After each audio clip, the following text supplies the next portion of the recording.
ফলতার নির্বাচন থেকে তৃণমূল কংগ্রেস প্রার্থী জাহাঙ্গীর খান নিজেকে প্রত্যাহার করে নিলেন। এটা নিয়ে প্রচুর চর্চা হচ্ছে, কিন্তু প্রশ্ন থেকে যাচ্ছে জনমানসে, স্বইচ্ছায় তিনি নিজেকে গুটিয়ে নিলেন, না বিজেপির সাথে সমঝোতার তিনি বার্তা দিলেন, না তার দলের অভ্যন্তরীণ ডিসিশন তিনি মানলেন।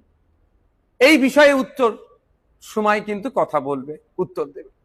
কিন্তু আমার একটা জিনিস থেকে যাচ্ছে, আমার মনে হয় দুটো জিনিস খুব হতে পারে।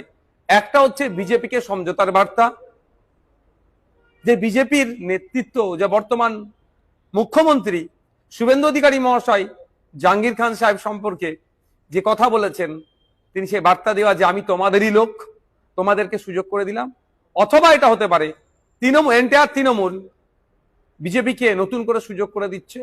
অথবা এটাও হতে পারে যে তৃণমূল কংগ্রেস দেখছে যে এই নির্বাচনে ফলতা থেকে 1, 2, 3 কোনো মতেই আসতে পারবে না, 4 বা 5-এ থাকবে। সেই জন্যই নতুন করে আমার মুখ থুবড়ে পড়লে পার্টি ঘুরে দাঁড়াবার আর কোনো জায়গায় থাকবে না। ফলে এটাকে সুকৌশলে জাহাঙ্গীর খানের নাম দিয়ে এড়িয়ে যাচ্ছে। তবে সময় কথা বলবে। তবে তৃণমূল কংগ্রেস যে দুর্নীতি অন্যায় করেছে, সেই অন্যায় দুর্নীতির আর মাপ ক্ষমা বাংলার মানুষ করবে না। নতুন করে আর তৃণমূল কংগ্রেসকে বাংলার মানুষ চাইবে না।